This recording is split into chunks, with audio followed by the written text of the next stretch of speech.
Hello student. तो देखिए आज की वीडियो में हम आप लोग बताने वाले हैं सिंथेटिक्स। क्या सिंथेटिक्स? सबसे पहले बताइए कि सिंथेटिक्स होता क्या है। अगर आप लोग हमारे वीडियो पर नए होंगे तो पहले चैनल को सब्सक्राइब कर लीजिएगा और वीडियो अच्छा लगे तो वीडियो को लास्ट में जाकर लाइक करिए, ठीक है।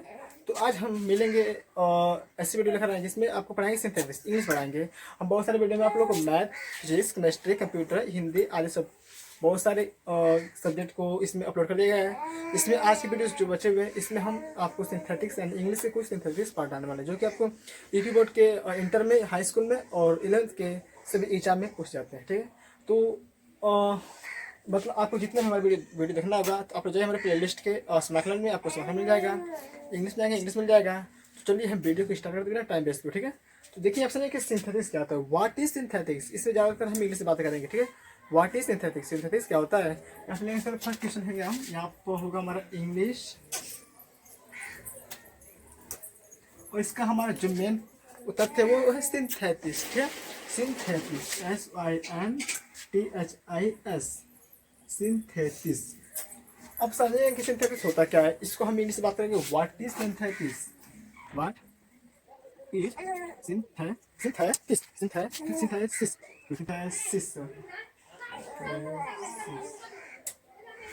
सिंथेसिस होता, ठीक है। अब देखिए हमको कोई भी सब्जेक्ट पढ़ते हैं आप तो उसको आपको समझ बोलोगे कि होता क्या है वो चीज़। तो व्हाट इज सिंथेटिक्स में, तो सिंथेसिस होता क्या है। अब आप सोच देखिए ये वर्ड्स का हमने कई बार बोल दिया, ऐसा बोलना पड़ता, ठीक है। देखिए हम पहले इसको समझेंगे इंग्लिश में, उसके बाद समझेंगे हिंदी में, ठीक है। तो यहाँ पर देखिए व्हाट इज सिंथेटिक्स, सिंथेसिस होता क्या है। तो होता है टू कंपाइन, टू कंपाइन to or more sentence, to combine two more sentence is called synthesis. To combine two more, ठीक है। to combine two or more sentence is called synthesis, ठीक है। इसको हम लिख देते हैं यहाँ पर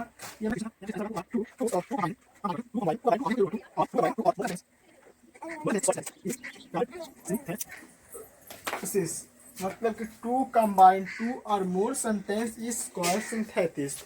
इसको हम हिंदी में समझेंगे कि दो या दो से अधिक वाक्य को जोड़ना, दो या दो से अधिक वाक्य को जोड़ना हमारा क्या कहलाता है, सिंथेसिस।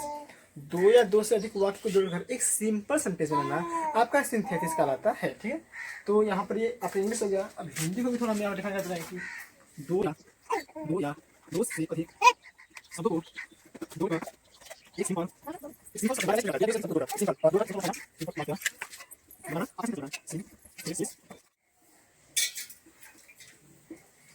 मतलब व्हाट इज सिंथेसिस होता है क्या था, to combine two or more sentence is called synthesis.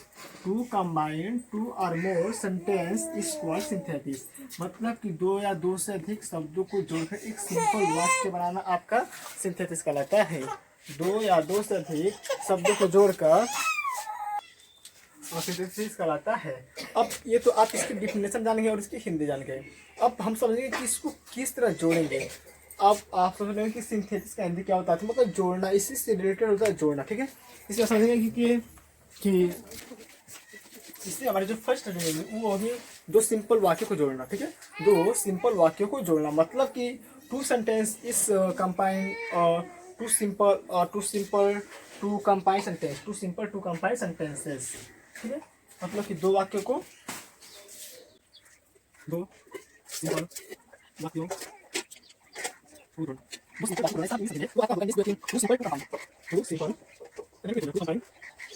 कुछ रूल्स होंगे, वो होंगे इसमें हम हमारा पहला रूल दे दिया है।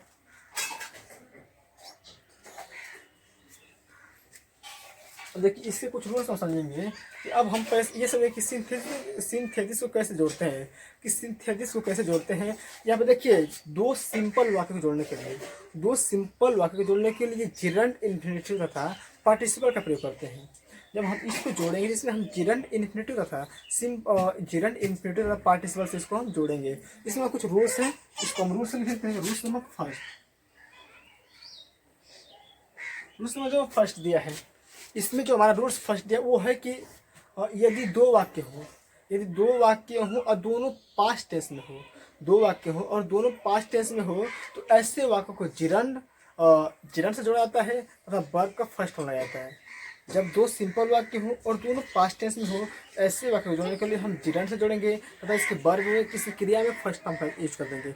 इसके दो नियम है, ये आपका सिर्फ एक तो था। अब इसी को घुमा के दे देगा कि यदि दो वाक्य पास्ट टेंस में हो, यदि दो वाक्य पास्ट टेंस में हो तो हमको उसको प्रेजेंट और सॉरी परफेक्ट पार्टिसिपल से जोड़ेंगे। तो उसको जोड़ने के लिए हमको हैविंग एंड क्रिया में आईएनजी का यूज करते हैं। चलिए इसमें फर्स्ट लिख लेते हैं, रूल्स को क्या लिखें बता देते हैं। सिंपली ऐसे कि यदि दो वाक्य हो, दोनों पास्ट टेंस में हो तो ऐसे वाक्य को जिरंड, तथा ऐसे वाक्य को जिरंड से जोड़ा जाता है तथा इसके वर्ग में फर्स्ट फॉर्म का यूज किया जाता है। इसके वर्ग के फर्स्ट फॉर्म आईएनजी लगाते हैं। कहना तो ये है कि जब इस रूल्स फर्स्ट है कि जब दो वाक्य हो और दोनों पास्ट टेंस में हो तो ऐसे वाक्य को जिरंड से जोड़ाता है तो इसकी वर्ग के फर्स्ट फॉर्म आईएनजी लगाया जाता है। जैसे हम इसके कुछ एक दो एग्जाम्पल समझते हैं। एग्जाम्पल है, यहाँ पर एग्जाम्पल देखिए, जैसे कि हम एग्जाम्पल किताब से देख कर बैठे तो एग्जाम्पल आपका होगा कि क्या दे दिया है, ही पुट हिज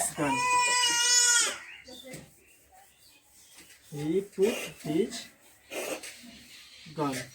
यहाँ पर फुल स्टॉप है, हम दो वाक्य को जोड़ेंगे इसलिए यहाँ पर हो जाएगा full stop.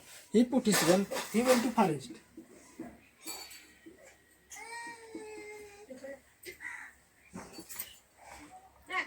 He put his gun, he went to forest। अब देखिए यहाँ पर हम इसको क्या दिया इसमें कि दो वाक्य हो, दोनों पास्ट टेंस में हो तो ऐसे वाक्य को जिरंड से जोड़ाता है तथा वर्ब के फर्स्ट फॉर्म में आईएनजी लगाता है। जिरंड मतलब ये आपका फर्स्ट फॉर्म है, ठीक है, ये आपका क्रिया है। इस क्रिया में हम फर्स्ट फॉर्म आएंगे, इसलिए पुटिंग, यही से हमारा बनाना शुरू होगा। पुटिंग जब आप जिरंड राउंड पढ़ेंगे तो आप लोग समझ गए होंगे। इसमें हम केवल सेंटेंस स्टार्ट किए थे। यहाँ पर हो जाएगा पुटिंग हिज गन। अब इसके अनुसार यहाँ पे चेंज होगा। पुटिंग हिज गन यहाँ पे ही है, यहाँ पर हो जाएगा ही, full stop, he went to forest. कुछ नहीं करना, बहुत ही सिंपल इसमें आपके हो जाएंगे। Putting his gun, he went to forest. अब एक और हम आपको एग्जांपल दे रहे हैं यहाँ पे, जिससे हमारा एग्जांपल दे दिया कि Ram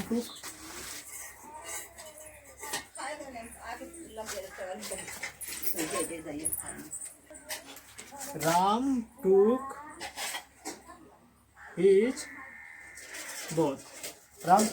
both, full stop, he went to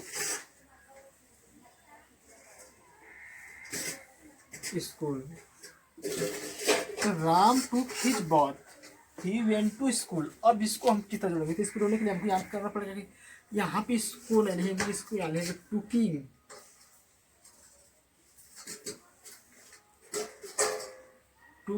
his both. हम पहले वाले यहाँ पे नाम इसके अनुसार चल जाएगा। यहाँ पे नाम ना full stop Ram went to school. ऐसा ही आपके ये हमारे दो एग्जाम्पल थे कि इसके अनुसार यहाँ पे इसके क्रिया में आएंगे जोड़ देंगे, ठीक है, और इसके अनुसार हम इसको हल करें, ठीक है। तो चलिए यहाँ पे देख लीजिए, इतना आप देख लीजिए। इसको मिटा के कुछ अगले पार्ट में लिख देते तो मुझे वीडियो को स्टॉप करना पड़ रहा है, ठीक है। अब देखिए जो रूल नंबर 2 है वो सेम जो हम फर्स्ट सेम वही रूल्स है, बस उसमें कुछ चेंज किया गया। आ गया कि यदि दो वाक्य हो और दोनों पास्ट टेंस में हो तो ऐसे वाक्य को जोड़ने के लिए हम इसको परफेक्ट पार्टिसिपल से जोड़ेंगे। उसमें हम जिरंड का प्रयोग करते थे, इसमें हम परफेक्ट पार्टिसिपल का प्रयोग करेंगे। तो सबसे पहले समझेंगे कि परफेक्ट पार्टिसिपल क्या होता है। देखिए रूल्स हमारा फर्स्ट है, रूल्स हमारा जो लिखे थे वही फर्स्ट है, बस उसमें जिरंड से जोड़ते थे, जिरंड से। और इसमें हम यहाँ पे लिखते हैं जिरंड से जोड़ते थे और इसमें हम जोड़ेंगे परफेक्ट पार्टिसिपल से। इसमें हम जोड़ते थे जिरंड से, इसमें जोड़ेंगे परफेक्ट पार्टिसिपल से। और समझेंगे परफेक्ट पार्टिसिपल होता क्या है। परफेक्ट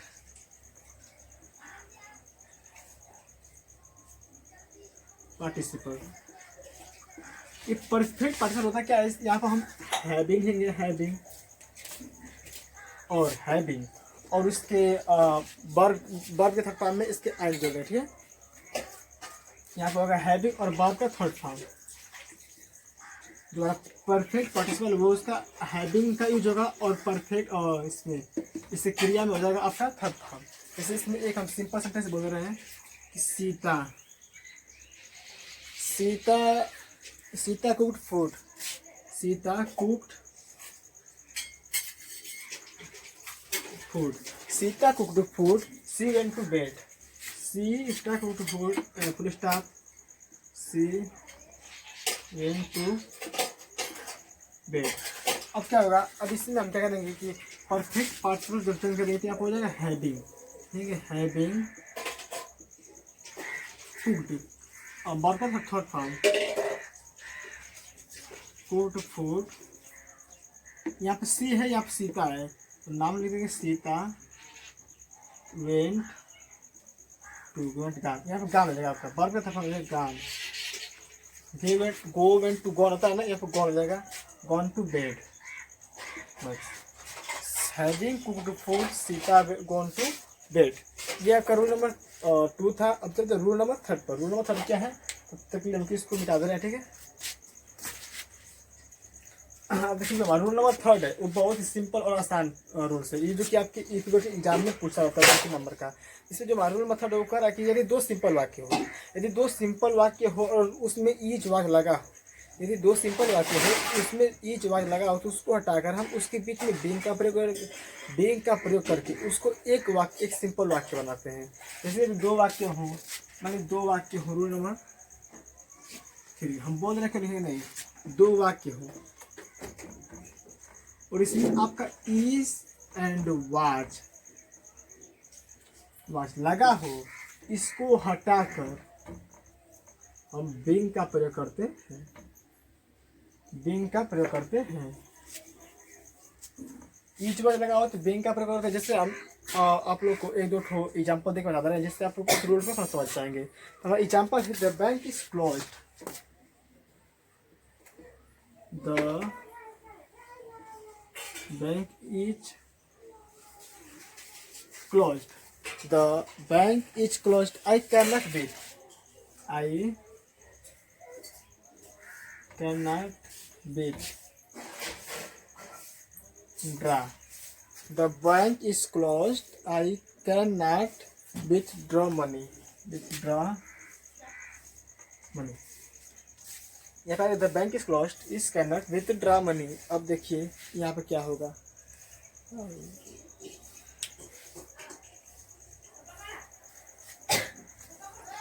यहाँ पर जो हमारा इज दे दिया है, इज को हटा देंगे, लिखेंगे कि द बैंक ईच वाज हो तो उसको हटाकर हम बीइंग का प्रयोग करते हैं, the bank being closed, I can not withdraw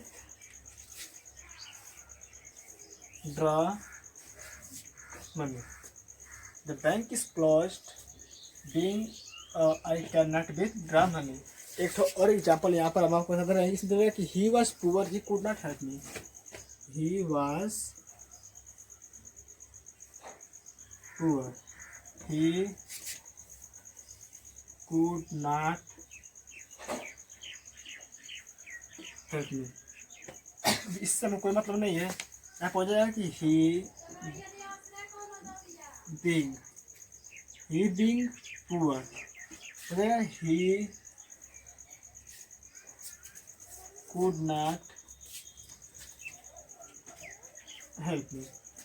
मतलब क्या था कि इसके 2 वाक्य उसमें ईज आ जाए तो उसको हटाकर हम बेइंग से जोड़ कर सिंपल एक सिंपल वाक्य बना देंगे। यहाँ बन गया कि the bank is closed, I can not withdraw money, the bank being closed, I can not withdraw money. Second, he was poor, he could not help me, इसका जगह he being poor, he could not. बस हमको इसको care करना है इसमें और इसको केयर करना है, ठीक है। तो यहाँ पर आपके 3 रूल जो कि समाप्त हो गए।